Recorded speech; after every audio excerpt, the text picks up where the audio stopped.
Ya.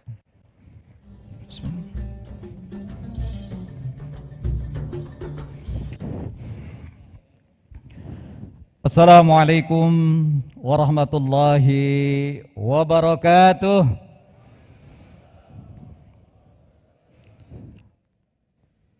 Selamat siang, salam sejahtera untuk kita semuanya. Alhamdulillahirabbil alamin. Wassalatu wassalamu ala asyrafil anbiya'i wal mursalin. Sayyidina wa habibina wa syafi'ina wa maulana Muhammadin wa ala alihi wa sahbihi ajma'in. Amma ba'du. Yang sama-sama kita hormati dan kita muliakan Ketua Majelis Syura Partai Keadilan Sejahtera Habib Dr. Salim Segaf Al-Jufri, mata'anallah bituli hayatihi wa nafa'ana bi'ulumihi, amin. Juga yang sama-sama kita hormati, kita banggakan Wakil Ketua Majelis Syura di hadapan kita, alhamdulillah, Dr. Ahmad Heriawan hadir dari awal hingga akhir, mendampingi kita dan beri penyemangat bagi kita semua. Juga hadir secara virtual Dr. Hidayat Nur Wahid, Dr. Muhammad Sohibul Iman juga insya Allah menyusul akan bersama dengan kita, dan juga Kang Dr. Andes Suharna Surapranata MT. Yang sama-sama kita hormati, kita banggakan Sekretaris Majelis Syura Insinyur Untung Wahono MSI. Beliau juga dari awal sampai sekarang terus memberikan penyemangat bagi kita semua. Mudah-mudahan Allah senantiasa beri kesehatan pada beliau, amin. Juga yang sama-sama kita hormati dan kita banggakan Ketua Dewan Syariah Pusat Kiai Haji Dr. Surahman Hidayat MA beserta Sekretaris, para Ketua Komisi. Ahlan wa sahlan Dr. MSI. Juga yang sama-sama kita hormati, kita banggakan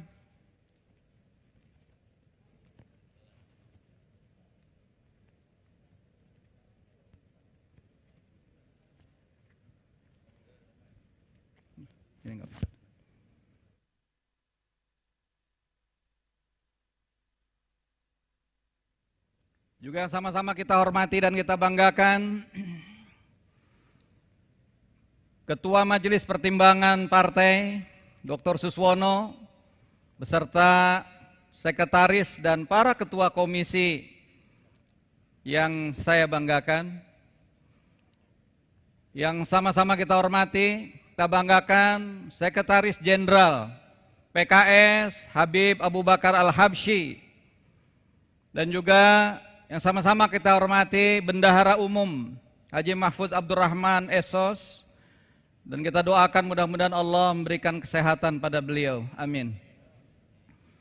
Juga sama-sama kita hormati, kita banggakan para Ketua DPP di bidang dan badan. Mohon maaf saya tidak sebutkan satu persatu tanpa mengurangi rasa ta'zim dan hormat saya. Juga hadir bersama kita secara offline yang saya hormati, saya banggakan para Ketua DPW dari seluruh Indonesia. Juga yang saya hormati, saya banggakan yang terus mempersiapkan bahan-bahan rakernas kita adalah para wasekjen dan juga kepala staf KSP Partai Keadilan Sejahtera, dan para pimpinan DPTW, DPTD seluruh Indonesia yang saya hormati, saya banggakan. Begitu juga pengurus di tingkat DPC, DPRA, dan hadirin sekalian yang sama-sama kita banggakan. Hadir bersama kita alhamdulillah juga Ketua Fraksi PKS MPR RI Insinyur Tifatul Sembiring, dan Ketua Fraksi DPR RI Dr. Jazuli Juwaini MA. Beri aplaus pada beliau karena ini adalah, saya sering sebutkan, ini bukan sekedar etalase partai, tetapi fraksi ini adalah senjatanya partai untuk mengungkapkan berbagai kebijakan-kebijakan partai. Yang saya hormati para kepala daerah dan wakil kepala daerah yang alhamdulillah ini atas inisiatif Ketua DPP bidang pembinaan kepala daerah, insya Allah selesai kita rakernas sudah langsung bergerak mengumpulkan kepala daerah dan wakil kepala daerah se-Indonesia dalam Silatnas besok mulai dibukanya insya Allah. Juga yang sama-sama kita hormati, kita banggakan para kader, para simpatisan di seluruh Indonesia yang alhamdulillah menyaksikan ini dari media sosial resmi Partai Keadilan Sejahtera. Insan pers yang hadir dalam kesempatan ini yang saya banggakan, dan juga hadirat saudara-saudara sebangsa dan setanah air yang saya banggakan. Izinkan saya menyapa juga para ketua BPW yang hadir insya Allah dari seluruh Indonesia, ya, dari mulai Indonesia Timur, alhamdulillah hadir langsung di sini, juga di sebelah barat dari Sumbagut juga hadir, juga dari Sulawesi hadir secara langsung, tadi membacakan doa, dari Kalimantan hadir secara pribadi, juga dari Indonesia santri, ya, kawasan Tenggara Indonesia, juga hadir juga dari Sumbaksel dan dari Banjabar, kemarin sudah menyanyi, dan juga dari Jati Jaya. Ya, alhamdulillah, mudah-mudahan inilah panglima-panglima yang akan siap untuk memenangkan Partai Keadilan Sejahtera ke depan. Allahu Akbar. Terima kasih atas semangat dan antusias saudara-saudara sekalian. Walaupun ini adalah rakernas terpanjang, tapi semangatnya dari pancaran-pancaran wajah Bapak Ibu saudara-saudara sekalian sungguh sangat luar biasa. Termasuk di dalam mengikuti penutupan rakernas dalam kesempatan hari ini.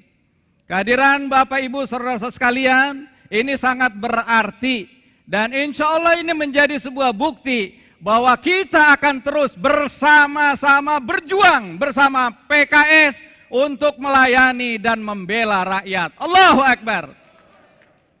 Tentu puji dan syukur selayaknya kita panjatkan kehadirat Allah Subhanahu wa Ta'ala yang atas limpahan karunia-Nya, rahmat-Nya kepada kita semua, sehingga diberikan kemudahan dan kelancaran dalam menyelenggarakan rapat kerja nasional atau Rakernas Partai Keadilan Sejahtera tahun 2021 ini.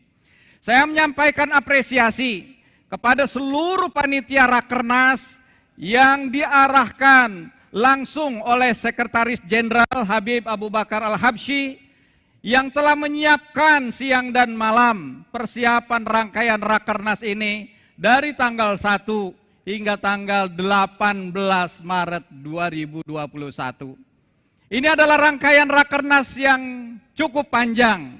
Semoga kesungguhan dan kerja keras kita dalam mematangkan program dan dalam mematangkan rencana-rencana, insya Allah mendatangkan keberkahan dan kemaslahatan bagi bangsa Indonesia. Saudara-saudara sebangsa dan setanah air, akhir 2019, kota Wuhan terserang wabah COVID-19. Tidak lama kemudian, wabah COVID-19 ini menjadi pandemi global di seluruh dunia, menyebar ke berbagai negara, ke berbagai penjuru dunia dengan sangat cepat. Termasuk kini COVID-19 ini juga menimpa kita Indonesia. Kasus COVID-19 ini di dunia telah mencapai lebih dari 120 juta kasus, dan korban yang meninggal juga sudah lebih dari 2,6 juta jiwa. Tanggal 2 Maret yang 2020 yang lalu, ya, kita hanya menjumpai 2 kasus positif di Indonesia ini. Tetapi kini kita telah menyaksikan dari data ternyata sudah lebih dari 1,4 juta kasus dengan korban meninggal dunia lebih dari 38.000 jiwa. Indonesia termasuk negara yang memiliki kasus dan korban meninggal tertinggi di Asia. Jadi dampak pandemi tidak hanya menelan korban jiwa, ada himpitan ekonomi, banyak perusahaan-perusahaan yang melakukan PHK, bahkan sebahagiannya melakukan terpaksa gulung tikar karena terpuruk. Begitu juga UMKM pun semakin terpuruk, bahkan sebagian masyarakat kesulitan memenuhi kebutuhan hidupnya sehari-hari, tak sanggup membayar cicilan rumah dan juga biaya pendidikan bagi anak-anak mereka. Saudara-saudara sebangsa dan setanah air, dari data Badan Pusat Statistik BPS per Agustus 2020 itu menunjukkan bahwa jumlah pengangguran mengalami peningkatan sebanyak 2,67 juta.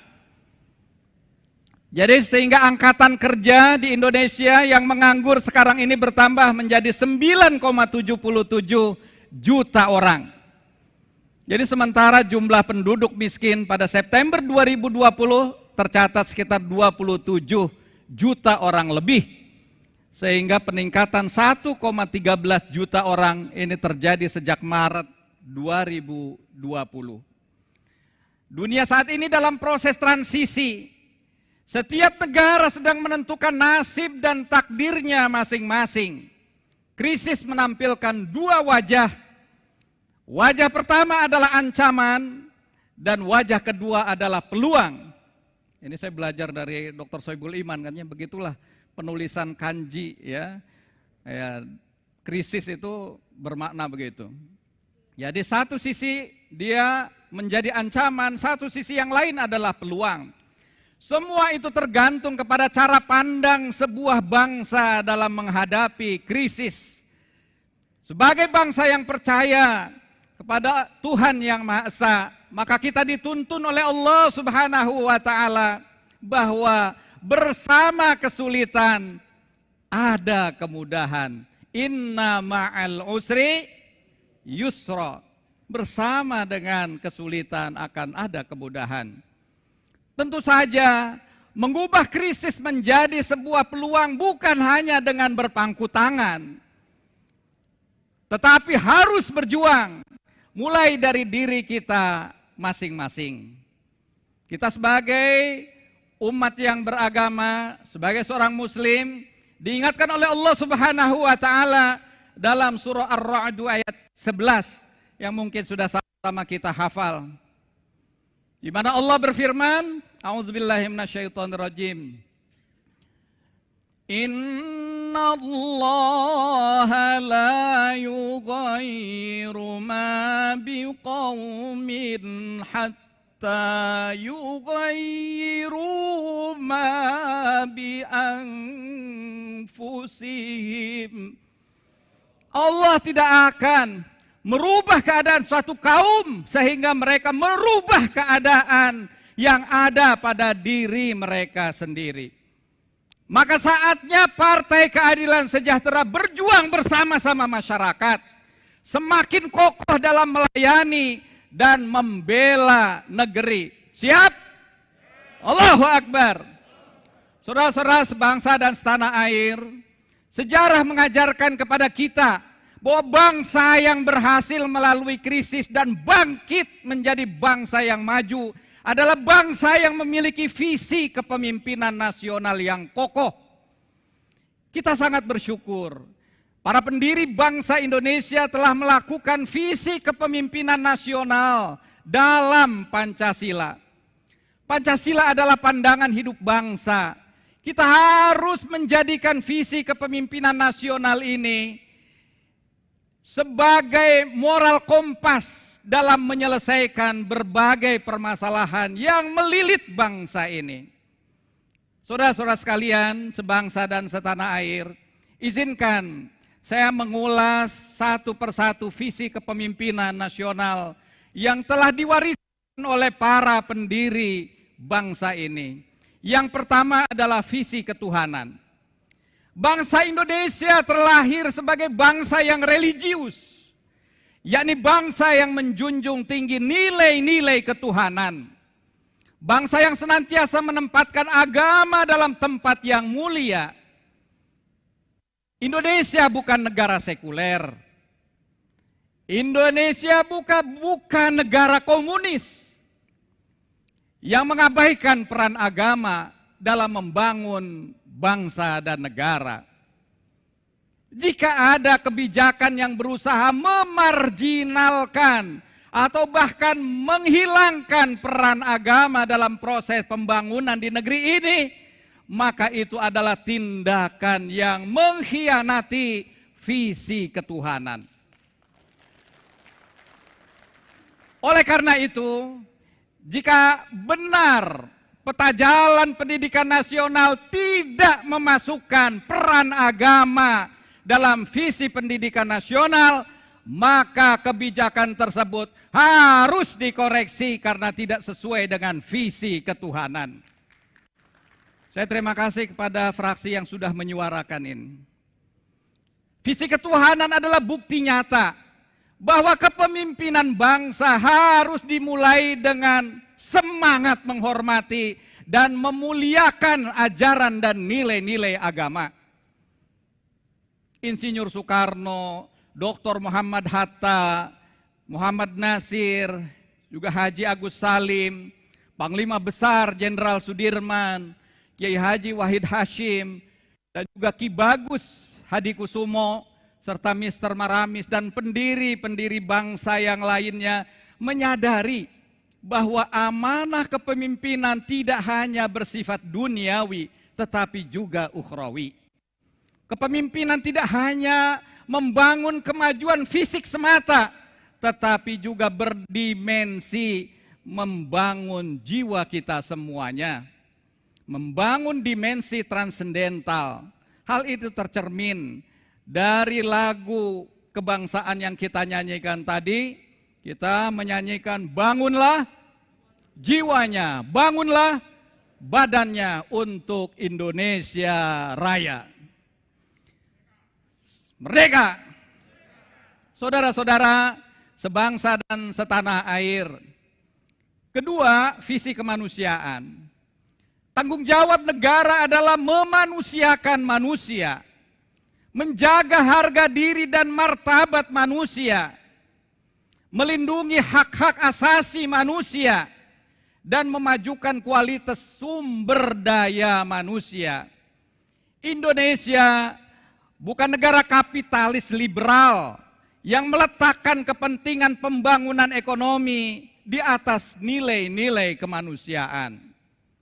Pemimpin yang memiliki visi kemanusiaan akan meyakini bahwa dalam mengendalikan pandemi, negara harus lebih mengutamakan keselamatan jiwa warganya dibanding memacu pertumbuhan ekonomi.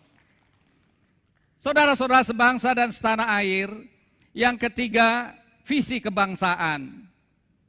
Pemimpin nasional harus berakar kepada visi kebangsaan yang sama, satu nusa, satu bangsa, dan satu bahasa, yaitu Indonesia. Visi kepemimpinan harus mempersatukan dan mempersaudarakan, bukan memecah belah, apalagi mengadu domba.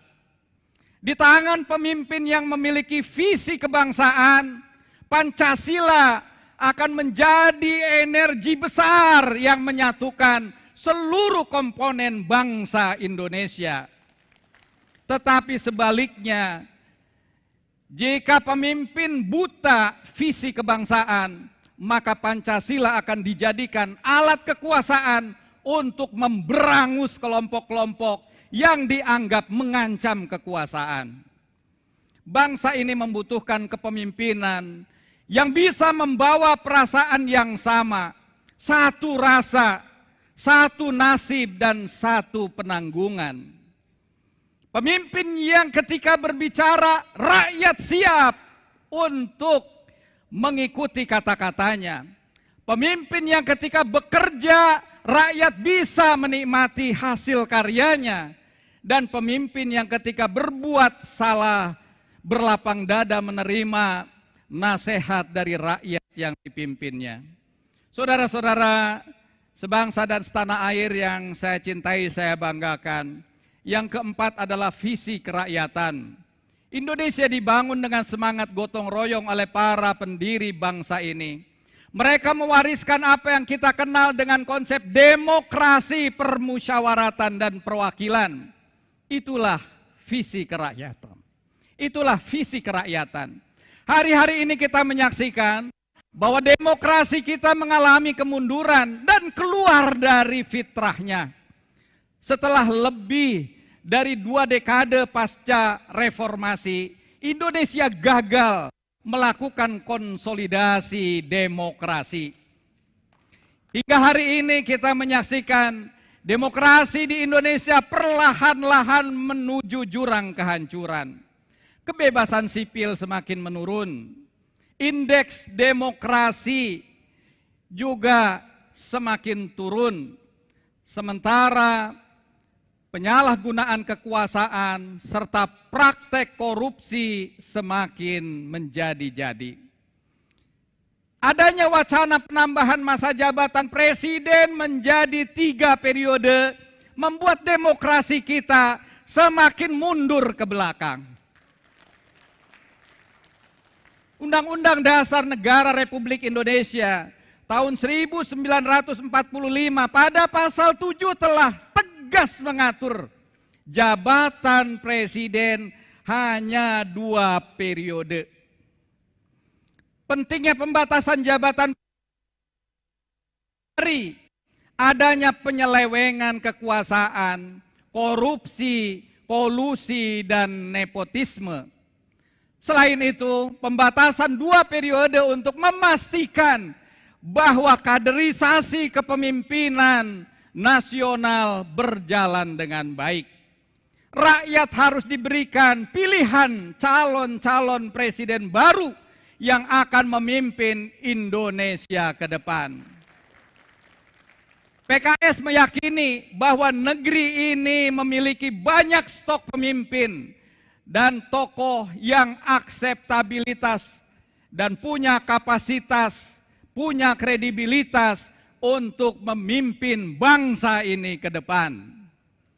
Saudara-saudara sekalian, sebangsa dan setanah air yang saya banggakan, yang kelima adalah visi keadilan. Indonesia adalah negara hukum, bukan negara kekuasaan. Kekuasaan tidak boleh melumpuhkan sendi-sendi dan pilar-pilar negara hukum. Hukum harus berpihak kepada kebenaran dan keadilan, bukan kepada kekuasaan atau pendukung kekuasaan. Visi keadilan harus termanifestasi di berbagai dimensi kehidupan berbangsa dan bernegara. Dalam bidang ekonomi, negara harus mewujudkan ekonomi yang membawa rasa keadilan dalam penguasaan aset dan distribusi pendapatan ekonomi nasional. Dalam bidang politik, negara harus memperkuat agenda demokrasi substansial.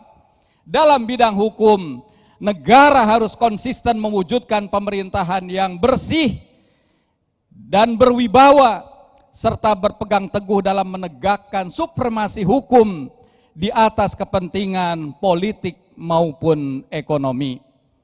Saudara-saudara sekalian yang saya hormati, saya banggakan, bagi PKS, Pancasila, Undang-Undang Dasar Negara Republik Indonesia tahun 1945, Negara Kesatuan Republik Indonesia, dan Bhinneka Tunggal Ika adalah konsensus yang tidak perlu diperdebatkan lagi. Tugas kita saat ini adalah merealisasikan nilai-nilai Pancasila dalam kehidupan berbangsa dan bernegara.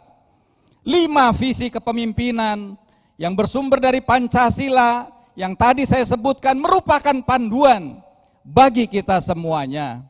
Semoga Allah Subhanahu wa taala senantiasa memberikan keberkahan atas program-program kerja yang sudah kita susun. Selamat bekerja, jangan pernah menyerah. Tetap lakukan yang terbaik untuk terus melayani dan membela rakyat Indonesia. Siap? Insya Allah sebentar lagi nanti akan ada penampilan dari The Massive. Salah satu yang menginspirasi saya diantaranya adalah lagu The Massive, Jangan Menyerah. Ya, syukuri apa yang ada, hidup adalah anugerah. Tetap jalani hidup ini, melakukan yang terbaik. Tuhan pastikan menunjukkan kebesaran dan kuasa-Nya bagi hambanya yang sabar dan tak kenal putus asa. Saya ingin menegaskan kembali, apakah saudara-saudara sekalian siap untuk bekerja keras? Apakah saudara-saudara sekalian siap berjuang? Apakah saudara-saudara sekalian siap bersabar?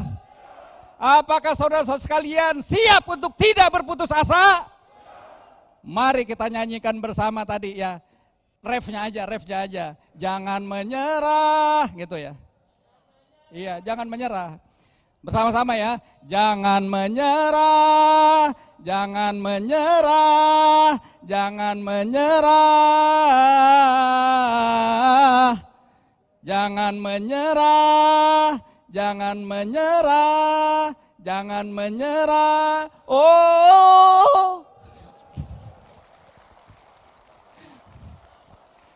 Yang aslinya nanti sebentar lagi The Massive.